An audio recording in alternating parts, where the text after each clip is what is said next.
Assalamu alaikum, Sheikh Hamza and Professor Ramadan.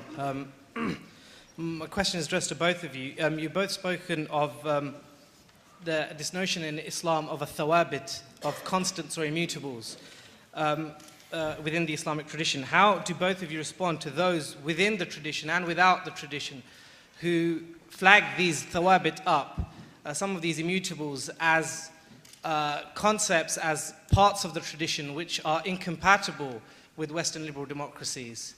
And how, therefore, do you see a way forward?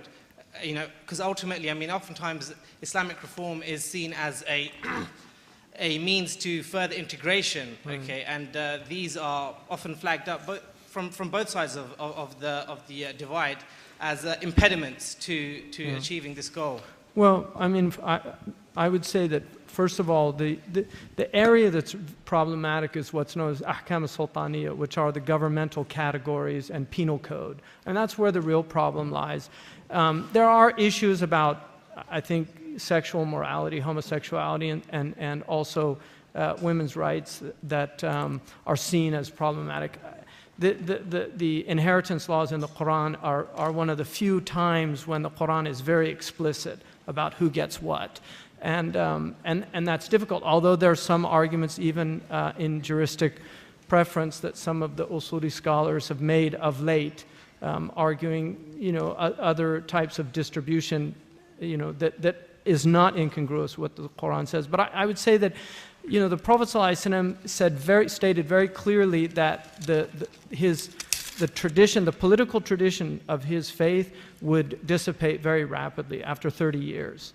And I think Muslims tend to forget that this so-called Islamic State has not existed in the history of Islam. And I think that it's a political fantasy that a lot of Muslims hold. And so I think a lot of those areas are not dissimilar to the Jewish Orthodox community and other religious communities that have pre-modern aspects of their tradition that are not compatible with Western liberal democracy. And I think it's important that Muslims don't waffle on those issues. I think that they should state them as they are. And simply, we believe this is a revelation, and there are certain things that are prohibited. In the Quran, homosexuality, acting on homosexuality is prohibited in the Quran. The impulses that people have a homosexual, that was addressed in our books centuries ago. The prayer of a person who's known as ma'boon, who has that condition of being attracted to the same sex, is a valid prayer, even if they lead the prayer. That's mentioned in Maliki texts. But the idea of acting on it, and also just purely rectal intercourse for male and female, is also prohibited. It's simply seen as something that harms people, so that physical act is prohibited. And Muslims, I don't think, can change that in any way, because it's ma'lum min ad-din daruratan, it's known by all Muslims, and it really can't be waffled or fudged.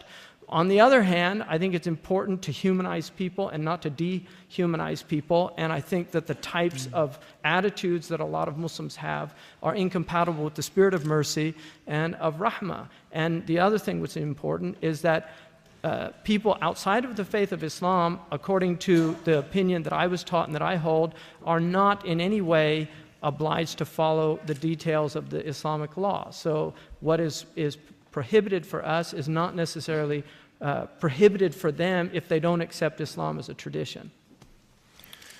Yes, there are many things here. I think that I agree on almost all what was said. Yes, I agree with all what was said, but I want to be more focused on one of the points that you are making. Very often, as Muslims, because we are under pressure, you know, there is in many countries today in the West some, you know, a list of questions, and you have to respond to these questions, and you are going to be a good and a bad Muslim, depending on your answer. So there is a list of questions.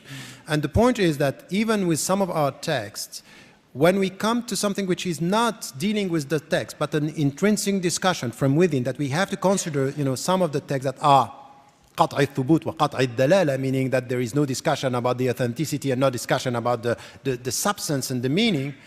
It's that Muslims are, if we are not, you know, sharp and coming with something which is a definitive response to this, it's as if we are less Muslims. So let me give you two examples.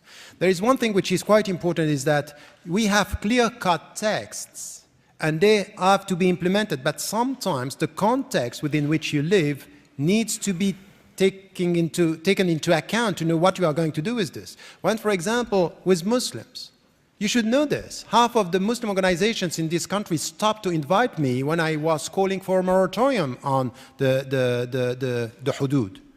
Because some were saying, oh, you are questioning the very essence of the text. You are questioning the text themselves. I never did that. I never did that. You will never find in anything that I wrote something which is saying it's not in the Quran, it's not in the prophetic tradition. The death penalty is in the Quran, the corporal punishments are in the Quran, and the stoning is in the prophetic tradition. I never said that it's not text. What I am saying is that the conditions to implement these texts are not there, so it's impossible to implement. So the best way is not to pretend in some, petromonarchies that we are fulfilling or being faithful to Islam, because the first intentions is faithfulness, I think, is just unjust. What we are doing in the name of Islam. So it's not because it's the liberal democracy that someone said, oh, it's a European, it's a Swiss citizen teaching us Islam. I responded to this, no, it's a Muslim asking you as a Muslim, is it Islamic what we are doing? And like the Mufti, Sheikh Ali Jom'a responded, coming to say that the substance, he was not in agreement with the methodology, not the way I did it, but with the substance, saying, yes, I agree with the substance that we cannot implement this. And I got many scholars that were agreeing on principles, but not publicly. After a discussion in Morocco, some say, we agree with you, but we are not going to say it. But this is a point which is crisis of authorities, that we are scared of the reputation of what the Muslims are going to say about us. So my point here is to say, on your discussion, that there are some principles that we have in order to be faithful to look at the environment. Now, on some of the principles, when it comes to homosexuality, when it comes to some of these issues, and some Muslims are pushed, yet you have to accept this, that you should, I think no. And this is why it's quite important to be able to come with something which is clear as to the principles and open as to humanity, and to humanize. What I say is to respect the people and to disagree with what you are doing. I don't like it. It's not permitted in my religion, but I respect who you are, and this is the way I am. This is the way I should be in this society.